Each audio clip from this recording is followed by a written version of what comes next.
segmen Tanya Jakim. Mengikut prosedur pengauditan, Jadi mungkin sensitiviti di kalangan peserta. macam mana nak melahirkan orang yang Beribakan bimbingan, kita memberikan nasihat.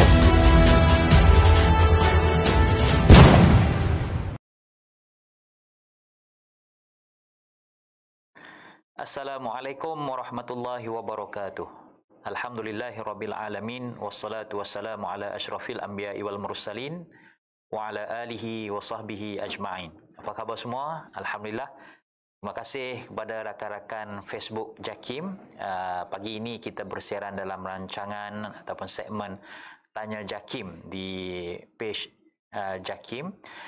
Dan seperti biasa rancangan Tanya Jakim ini kita akan mengupas tentang isu-isu semasa yang berlaku dan kita cuba merungkaikan permasalahan ataupun kekeliruan yang timbul dalam negara kita pada ketika ini yang ada berkaitan dengan bidang kuasa dan fungsi yang diuruskan oleh Jakim selaku badan penyelaras pengurusan hal ehwal Islam di negara kita ini. Apapun, terima kasih pada anda yang mengikuti kami di Facebook pada saat dan ketika ini. Kita akan pastikan seramai mungkin yang dapat mengikuti siaran kita pada pagi ini. Jadi saya mohon jasa baik dan kerjasama rakan-rakan yang sedang mengikuti live ini untuk share, klik butang share, bantu Jakim untuk melebarkan risalah dakwah ini sebanyak mungkin, seluas mungkin agar lebih ramai yang akan dapat mengikuti penjelasan-penjelasan daripada segmen yang kita utarakan. Pada hari ini kita memilih topik vaksin COVID-19. Ada apa dengan vaksin COVID-19? Ramai yang melihat isu ini dalam media sosial khususnya tentang pelbagai persepsi, pelbagai anggapan, pelbagai topik perbincangan berkenaan dengan vaksin COVID-19. Bermula dengan bila tarikh nak dapatnya, apa hukumnya, selamat tak selamat, macam-macam lah rakan-rakan kita di luar sana membincangkan. Jadi pada pagi ini dalam segmen Tanya Jakim kita akan bercakap tentang dari aspek hukum ataupun pandangan syarak mengenai vaksin COVID-19 ini. Jadi kami telah mengundang ke studio kami pada pagi ini Al-Fadhil Ustaz Fahmi Rosli, pegawai penyelidik di Pejabat Menteri di Jabatan Perdana Menteri Hal Ehwal Agama. Terima kasih. Assalamualaikum Ustaz. Waalaikumsalam warahmatullahi wabarakatuh. Sihat Ustaz ya? Alhamdulillah. Macam mana PKP ni Ustaz? Hari-hari ke datang pejabat? Setakat ni hari-hari saya masuk ofis. Hari-hari masuk ofis. Antara selain daripada isu vaksin COVID ni, apa lagi? Mungkin YB Menteri minta tim penyelidikan ini untuk cuba buat kajian lah tentang isu permasalahan semasa ni. Kalau nak ikut yang terbaru, kita selain daripada isu vaksin COVID, kita menjawab isu kartel daging tu. Kartel daging haram tu, kita buat dari sudut undang-undang dan juga pandangan kita lah sebagai agensi agama. Dan yang terbaru juga berkenaan isu proklamasi darurat daripada YDPA. Okey, Alhamdulillah. Itu yang ramai yang tertunggu-tunggu tu. Nanti insyaAllah ada masa lain kita akan bincangkan dan hasil-hasil kajian, penemuan, dapatan daripada penyelidikan yang diusahakan oleh Pejabat Menteri di Jabatan Perdana Menteri. Baik, bercakap tentang vaksin COVID ni, ialah kita sekarang ni dalam tempoh PKP 2.0 ni Ustaz, yang ramai yang takut adalah takut terkesan kerana kita tak tahu siapa yang bawa virus ini, kan dia kadang-kadang ada simptom, kadang-kadang tak ada simptom. Itu yang menyebabkan masyarakat kita takut. Jadi apapun dalam keadaan ini kita mesti berhadapan, kita mesti menghadapinya. Jadi apakah pandangan Islam sekiranya ataupun berlaku wabak, berlaku musibah seperti ini, apa pendirian, apa pendekatan yang digariskan oleh syarak dalam kita menghadapi suatu pandemik seperti masa sekarang ini? Baik, bismillahirrahmanirrahim. Assalamualaikum warahmatullahi wabarakatuh. Waalaikumsalam. Alhamdulillah wassalatu wassalamu ala sayyidina Rasulillah wa ba'd. Terima kasih kepada Sahibul Fadilah Ustaz laku moderator kita pada pagi ini.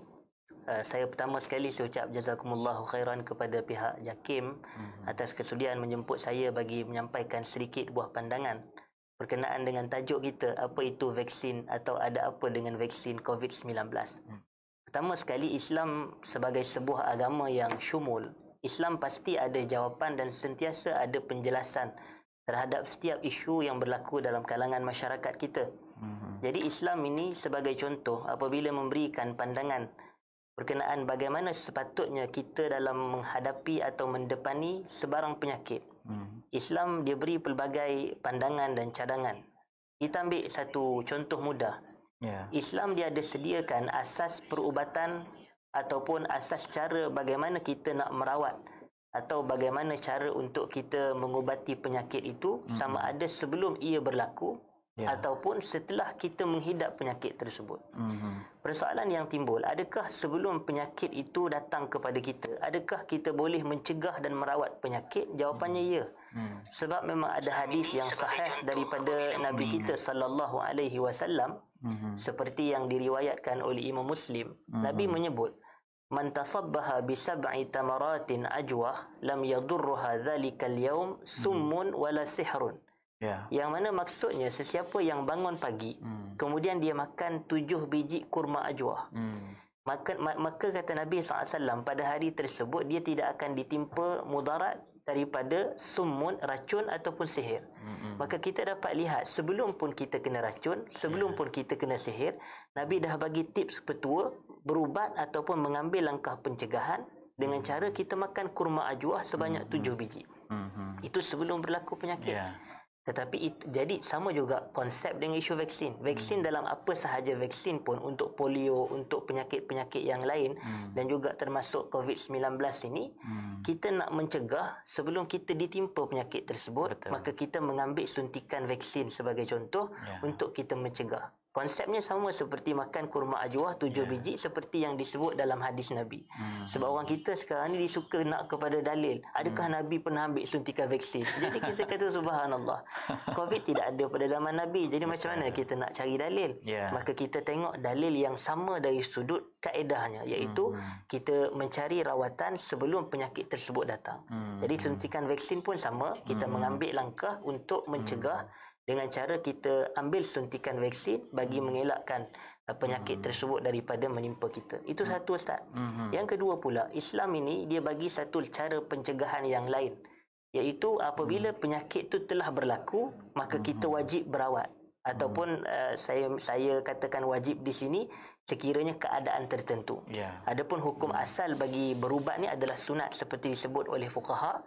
Hukum asal bagi kita berubat terhadap penyakit ni adalah sunat. Sebab ada sebahagian orang dia nak ambil langkah, boleh jadi bersabar atas ujian Allah yang menimpa diri dia, itu ada perbahasan fiqh. Tapi asasnya sunat. Jadi kita dituntut untuk berawat ataupun berubat apabila kita ini ditimpa penyakit. Dan ini banyak diamalkan oleh Nabi kita sallallahu alaihi wasallam sendiri. Apabila para sahabat yang baru lepas pulang daripada medan perang, kebanyakan mereka itu boleh jadi ditimpa kecederaan, maka mereka dirawat oleh kebanyakan sahabiyat ataupun para wanita dari kalangan sahabat. Jadi menunjukkan itu asasnya kita dituntut untuk berubat sekiranya kita ni ditimpa penyakit. Wallahu a'lam. Ya, jelas Islam mempunyai suatu asas yang kukuh apabila kita berhadapan ataupun sebelum sesuatu penyakit itu sampai datang ataupun kena pada kita, kita dah dituntut untuk mengambil langkah-langkah mengelak ataupun mengatasinya sebelum itu berlaku. Sebelum kita kena sesuatu penyakit, kita dah kena berhati-hati dan berikhtiar agar kita tidak terjebak dengan sesuatu musibah ataupun penyakit tersebut.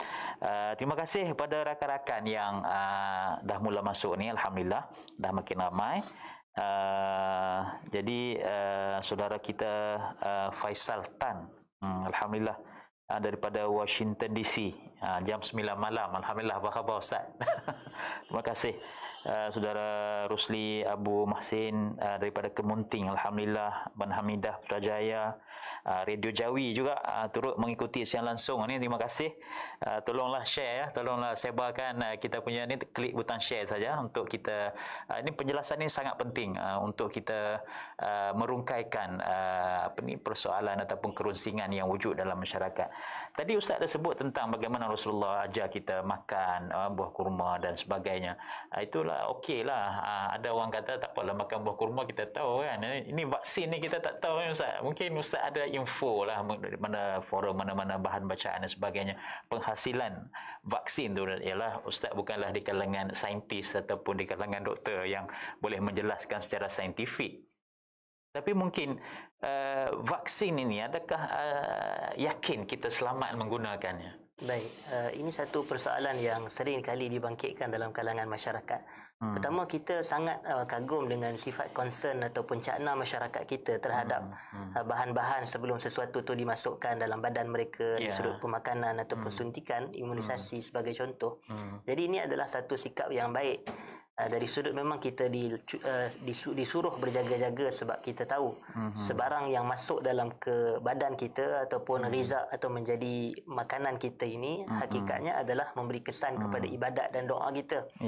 Jadi sebenarnya dari sudut bahan-bahan penghasilan vaksin ini, kita serahkan kepada pihak pengeluar ataupun produk tersebut sebagai satu contoh. Biasanya syarikat-syarikat pengeluar ini memang kalau kita pun sepanjang buat kajian dalam artikel-artikel yang telah pihak Pejabat Menteri Agama keluarkan, kita buat kajian dan penyelidikan hasil daripada pertanyaan kepada pakar-pakar kesihatan sendiri.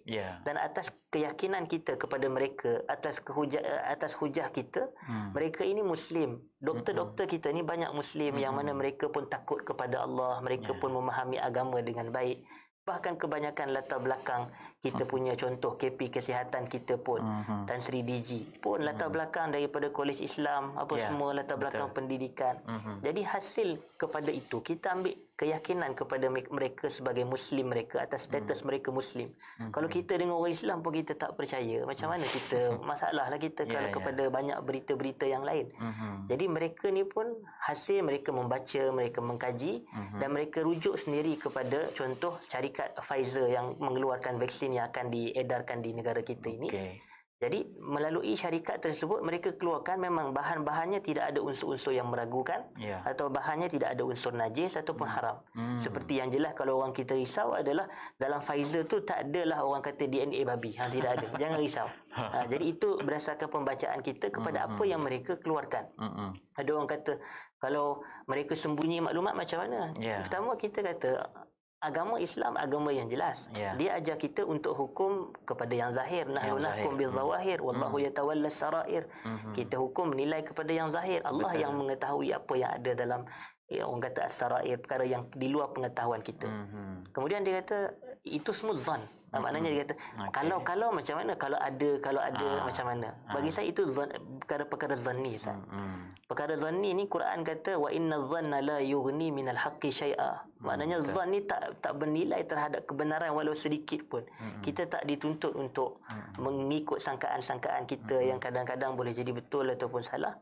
Tapi kita menilai kepada kebenaran sahaja. Maknanya apa yang kita yakin benar telah disahkan oleh pakar-pakar perubatan dan kita ni Quran ajar dalam surah An-Nahl ayat 43, fasalu ahla dzikr in kuntum la ta'lamun. Tanyalah kepada ahlul ikhtisas, kepada golongan yang pakar. Kita tak pakar dalam isu pembuatan, tak pakar dalam isu pengeluaran hasil bahan-bahan kandungan, tapi kita rujuk kepada medical doctors kita, pakar-pakar perubatan kita dan juga kepada selain daripada medical doctors yang paling penting adalah farmasis kita. Itu ahli-ahli farmasi yang mana mereka pun turut mengenal pasti tentang ubat-ubatan dan juga cara-cara pembuatan serta bahan-bahan yang dijadikan dalam kandungan tersebut. Wallahu a'lam. Okey, alhamdulillah. Itu jelas daripada sumber-sumber yang kita perolehi berkenaan dengan penghasilan, kaedah penghasilan dan juga bagaimana proses vaksin COVID-19 itu dihasilkan. Jadi berdasarkan sumber yang kita perolehi bahawa tidak ada unsur-unsur yang meragukan, unsur-unsur haram ataupun unsur-unsur najis. Tetapi Ustaz, seandainya sekiranya ini kita sekiranya berlaku ataupun memang bahan itu daripada unsur-unsur yang najis. Apakah pandangan Islam?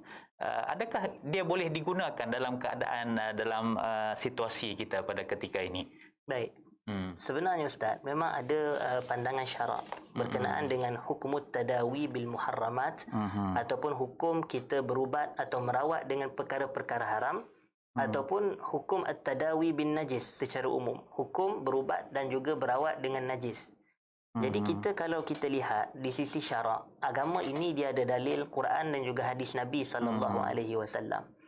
Memang ada hadis daripada Nabi SAW yang asalnya menuntut kepada kita ini supaya Nabi kata fatadawaw, hendaklah kamu berubat. Kemudian Nabi sambung SAW, Nabi kata wala tadawaw biharam, jangan kamu berubat dengan perkara yang haram. Jangan berubat dengan perkara yang haram. Itu umum.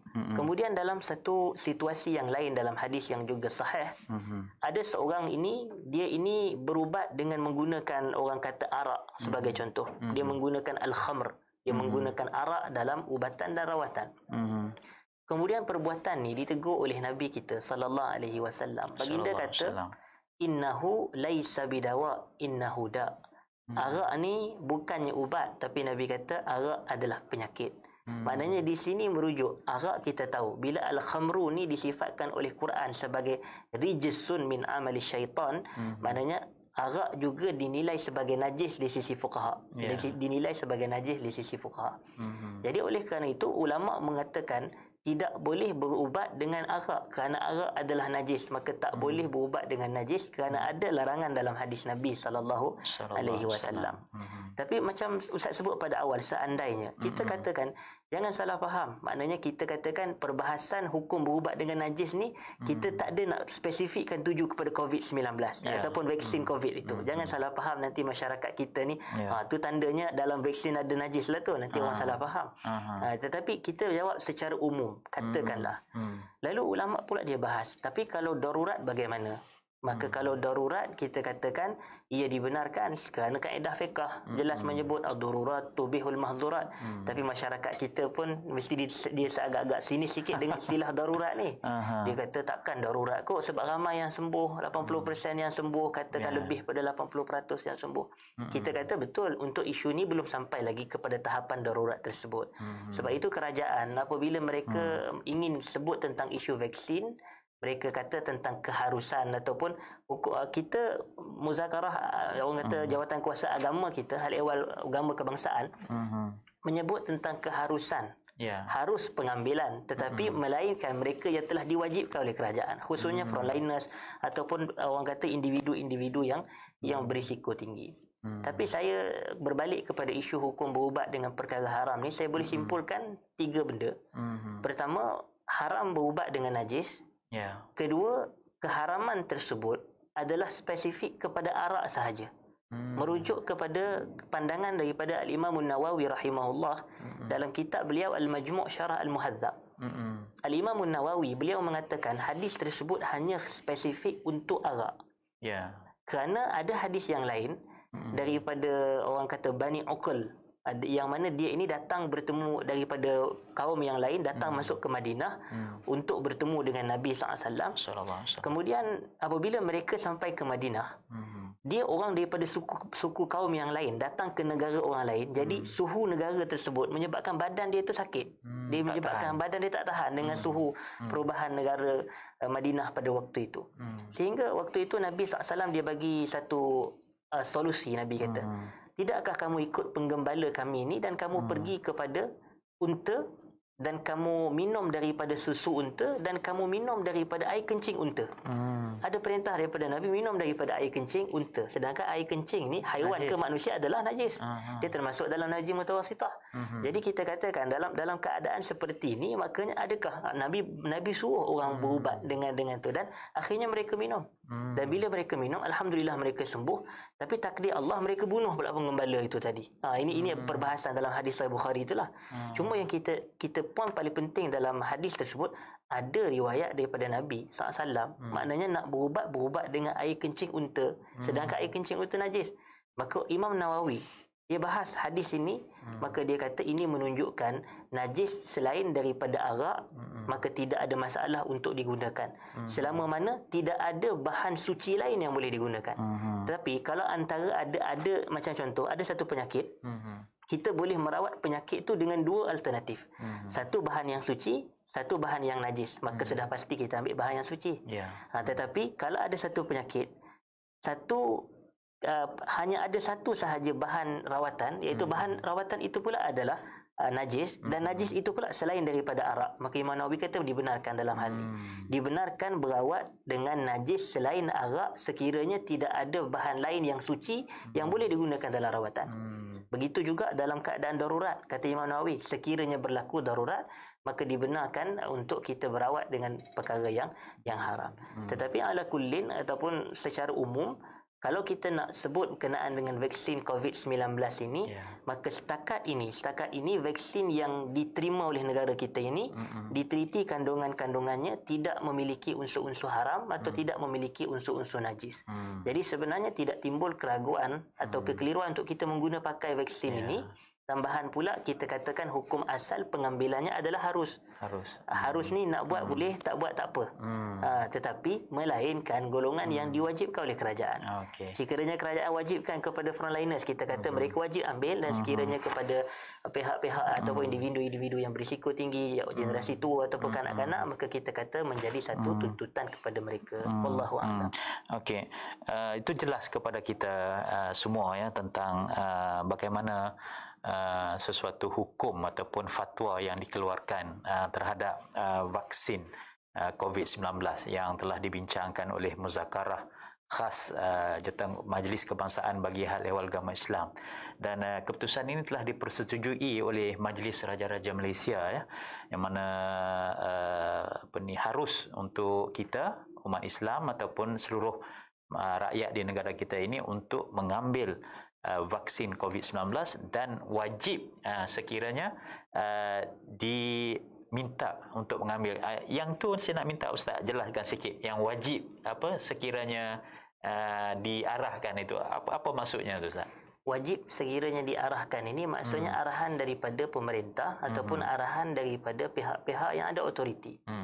Pertama kita kata dalam kaedah ini, hukum asal bagi kita terhadap setiap arahan pemerintah adalah wajib untuk kita taati selama mana perkara itu adalah perkara yang ma'ruf dan bukan perkara yang maksiat. Ini berdasarkan hadis daripada Nabi SAW dan juga ayat Quran. Yang mana ayat Quran Allah kata, ya ayyuhallazina amanu atii'ullaha wa atii'ur rasula wa ulil amri minkum. Wahai orang beriman, taat kamu kepada perintah Allah, taat kamu kepada perintah Rasul dan juga kepada arahan ulil amri minkum. Tetapi arahan ulil amri itu terikat kepada arahan Allah dan kepada arahan Rasul. Bukan taat secara mutlak, tetapi kita taat secara terikat dengan ketaatan mereka kepada Allah dan kepada Rasul. Jadi apabila taat kita kepada arahan pemerintah sebagai contoh, arahan itu pula adalah arahan yang bukan bersifat maksiat. La ta'ata fi ma'siyatil khaliq, innama ta'ah fil ma'ruf, kata Nabi SAW. Tidak ada ketaatan pada maksiat kepada Tuhan. Sesungguhnya ketaatan itu hanyalah pada hal yang ma'ruf, pada benda-benda baik. Adakah vaksin ini maksiat? Kita kata adakah suntikan vaksin ini maksiat? Bukan. Suntikan vaksin kita tengok kerajaan dia bagi suntikan secara percuma. Satu, tujuan dia bagi suntikan vaksin tu bukan supaya kita pendek umur, tapi supaya kita sihat. Betul. Bukannya dia nak mematikan kita, banyak cara lain lagi contoh.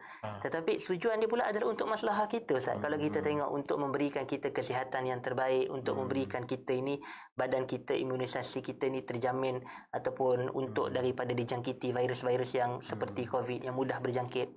Kita katakan begini, ada orang kata, kalaulah lepas suntik vaksin kena amalkan SOP lagi, apa guna kita suntik vaksin? Dia kata. Kita kata subhanallah pemikiran macam ini. Kita kata, Tuan masuk rumah, Tuan dah kunci pagar, tapi kenapa tutup pintu? Dah kunci pintu pula. Kenapa? Kadang-kadang sama je. Kenapa kita kadang-kadang macam kalau contoh, kita dah pagar rumah luar kita dah tutup, siap ada mangga lagi. Masuk pula rumah kita ada grill lagi. Grill tu pula ada pula mangga lagi. Kemudian tutup pintu kunci lagi pula. Subhanallah. Masuk pula bilik, kunci pintu bilik. Kita kata sama saja. Pasang alam ni. Jadi sama saja keadaannya. Jadi tidak ada isu sangat kalau kita ni, sebab kita suntik kita jaga SOP sebab bukan semua yang disuntik. Sebab yang disuntik ni hanya sebahagian. Jadi berbalik pada persoalan Ustaz tentang kewajipan ni tadi adalah kewajipan mengikut arahan pemerintah yang mana bukan bersifat maksiat. Hukumnya adalah wajib juga. Hukumnya adalah wajib kerana ada maslahah. Tasarruful imami ala ra'iyah manutun bil maslahah. Tindak tanduk sebarang arahan pemerintah kepada rakyat adalah terkait dengan maslahah. Sama juga kalau orang tanya apa hukum kita nak patuhi undang-undang jalan raya, lalu lintas, sama-sama dia wajib juga hukumnya kalau ikutkan. Bukannya sampai apa semua Allah boleh langgar semua, tak boleh lah kan. Jadi itu Islam ni tuan-tuan, Allah Ta'ala dah susun, dah atur. Para ulama salafus salih yang terdahulu telah pun menetapkan kaedah-kaedah bagaimana kita nak mengatur urus pentadbiran hal ehwal di dalam sebuah negara itu supaya berjalan berpandukan kepada kebaikan, kebajikan bagi menghasilkan maslahah dalam kehidupan umat manusia di atas muka bumi ini.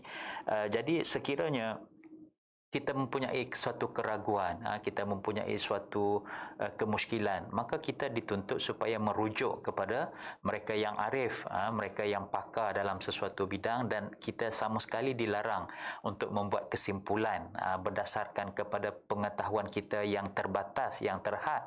Sebagai contoh dalam isu vaksin COVID-19 ini, mereka yang pakar yang boleh dijadikan sandaran dan hujah dan dijadikan rujukan adalah sudah pasti para saintis, para doktor yang bertugas di Kementerian Kesihatan contohnya di negara kita ini. Kalau berbalik kepada tentang soal hukum, sudah pasti kita berpegang kepada pandangan yang dikeluarkan oleh Ashabus Samahah, mufti-mufti di negara kita, dan ini telah proses ini telah pun berlaku. Kita mendengar pandangan daripada pakar saintis, pakar perubatan, kita mendengar daripada Ashabus Samahah, mufti-mufti tentang hukum, dan kita sebagai rakyat, sebagai masyarakat yang biasa ini, kita mengikuti keputusan yang telah pun dibuat oleh ulil amri seperti yang disebut oleh Ustaz Fahmi sebentar tadi. Ini satu soalan yang biasalah berlaku ya Ustaz dalam kalangan masyarakat negara kita ini, yang wujud masih ada lagi di kalangan masyarakat sana yang rasa takut, rasa bimbang, takut nanti ada side effect ataupun kesan-kesan sampingan yang lain. Kita kata boleh pakai, harus pakai, wajib pakai sebenarnya, tapi perasaan takut itu memang ada dalam. Tapi sebenarnya vaksin ini bukan dalam kes COVID saja, Ustaz ya. Mungkin vaksin ini kita sejak kita sekolah rendah dulu pun kita dah pernah ambil vaksin. Yang nak pergi haji, pergi umrah pun kadang-kadang kita ambil vaksin. Adakah vaksin COVID-19 ini satu benda yang baru ataupun sama juga dengan vaksin-vaksin yang lain? Sebenarnya ini dari sudut betul apa yang Ustaz kata. Kita pun daripada zaman kita kecil pun kita dah terlibat dah sebenarnya dengan pengambilan vaksin apa semua ni untuk penyakit polio dan selain daripada itu. Cuma waktu itu kita tak ada media sosial ni yang mana manusia bebas berkata-kata dan bagi pandangan khususnya nak cerita tentang keburukan vaksin dan kesan-kesan sampingan. Waktu dulu bila kita kena, lepas tu kita pun tak kena penyakit orang kata campak ke, jaranglah kita jumpa orang yang ada campak ke apa semua dah. Jadi waktu itu mudah sebab kita terus buat sahaja tanpa perlu kita nak dengar pandangan yang pelbagai orang kita duk share dalam media sosial. Tetapi sebenarnya kita katakan adakah vaksin COVID ini sama sahaja dengan vaksin-vaksin yang terdahulu? Daripada satu sudut ia adalah sama, dari sudut ia adalah vaksin juga untuk mencegah sebelum kita ditimpa mara bahaya atau penyakit. Seperti itu konsep pencegahan. Saya ada rujuk pada seorang doktor pakar, Dr. Suhazli, pakar perubatan juga. Yang mana saya tanya, doktor, adakah suntikan vaksin ini boleh dianggap sebagai ubat ataupun dia adalah pencegahan? Dia kata dua-dua. Memang dalam masa yang sama dia pencegahan, tapi dalam masa sama dia adalah ubat yang merawat penyakit tersebut. Jadi kita katakan dia ada sama daripada satu sudut. Tetapi dari sudut nak sama totally itu tak samalah, sebab yang ni adalah penyakit yang berbeza. Mungkin setiap satu penyakit tu kita katakan dia menggunakan cara ataupun rawatan yang berbeza. Wallahu taala alam. Okay, alhamdulillah penjelasan yang sangat jelas dan insya-Allah kita sebagaimana yang diumumkan oleh Yang Amat Berhormat Perdana Menteri dalam keputusan khas petang semalam, insya-Allah Malaysia bakal menerima vaksin awal Mac pada tahun ini, dan ketika itu insya-Allah sekiranya kita perlu maka kita bersedia dan akan menerima proses suntikan vaksin itu 70% dengan perbelanjaan yang begitu banyak yang diperuntukkan dalam pembentangan bajet pada baru-baru ini ya, dan kita seharusnya menyokong usaha yang dilakukan oleh pihak pemerintah bagi memastikan keselamatan kita. Ada lebih kurang seminit lagi Ustaz, mungkin kata-kata akhir nasihat kepada rakan-rakan kita di luar sana mengenai vaksin COVID-19. Baik, saya ucapkan kepada keseluruhan umat Islam secara umumnya berkenaan dengan isu pengambilan vaksin ini. Pertama, kita kena ingat setiap tindak tanduk yang berlaku kepada diri kita ini, dia bukan semata-mata memberi kesan kepada diri kita sahaja. Sebagai contoh, kalau kita mengelakkan diri kita daripada mengambil suntikan vaksin, dalam masa yang sama kita tak menjaga SOP dan seumpamanya, kita takut kita ni menyebabkan mudarat kepada orang lain. Dan Islam tak bagi perkara ini. Islam sebut dalam hadis la darara wa la dirar, tak boleh memberi mudarat dan tidak boleh mendatangkan atau membalas mudarat dengan mudarat. Jadi oleh kerana itu, kita ambil langkah inisiatif kita adalah, kalaulah kita ni tak diwajibkan oleh kerajaan, dalam arti kata hukum asal bagi kita adalah harus untuk mengambil suntikan COVID, maka terpulang. Dia benda hukum harus ni boleh buat dan boleh tinggal. Tidak ada dosa dan tidak ada pahala pun kalau kita buat dan tinggal. Tetapi dalam masa yang sama, pematuhan SOP itu, sehingga setahu saya DG sebut kalau kita patuhi SOP 70% lebih berkesan dan membantu sebenarnya untuk mengelak daripada penularan penyakit COVID ini. Jadi kita kata bagi yang wajib pula jangan merisikokan orang lain, bukannya merisikokan diri dia saja, tetapi setiap tindak tanduk dia juga memberi kesan kepada orang lain. Betul. Bagi yang diwajibkan untuk mengambil COVID oleh kerajaan atas faktor-faktor dia frontliners, sentiasa berhadapan dengan penyakit dan juga pesakit, dan juga ataupun dia orang tua, orang uzur, jadi untuk keselamatan dia apa semua, maka hendaklah dia wajib mengambil. Dan kita kata dalam isu ini kembalilah kepada ulil amri, kembalilah kepada ulil amri, dan ulil amri itu bukan semata pemerintah dari sudut Kementerian Kesihatan sahaja, tetapi termasuk ulil amri adalah para ulama kita. Kalaulah kita ada bias terhadap pemerintah, takkan kita nak rasa bias terhadap para ulama kita, ashabus samahah, mufti-mufti kita. Yang inilah ulama seperti Imam Nawawi kata, ulil amri itu adalah al-umara wal ulama. Jadi dua tu ulil amri, jadi kita taat kepada ulil amri yang dua tersebut selama mana adanya kebaikan dan kebajikan dan maslahah untuk kita semua. Wallahu a'lam. Alhamdulillah. Satu kupasan dan juga penjelasan yang menarik, yang santai dan memudahkan kita faham tentang persepsi kita, memperbetulkan persepsi kita ataupun pengetahuan kita sebenarnya tentang vaksin COVID-19 ini. InsyaAllah sama-sama kita doakan agar usaha ikhtiar yang dilakukan oleh kita semua ini agar mampu mengangkat wabak ataupun musibah COVID-19 yang melanda dunia pada saat dan ketika ini. Mudah-mudahan Allah SWT memberkati usaha kita. Terima kasih sekali lagi Ustaz Fahmi Rusli atas kesudian bersama-sama dengan kita pada pagi ini memberi penjelasan atas ilmunya, atas perkongsian maklumat yang beliau miliki. Mudah-mudahan memberi manfaat kepada kita semua, dan terima kasih kepada rakan-rakan yang mengikuti siaran secara langsung bersama dengan kami segmen Tanya Jakim pada pagi ini. InsyaAllah kita jumpa lagi di lain segmen. Wabillahi taufiq wal hidayah. Wassalamualaikum warahmatullahi wabarakatuh.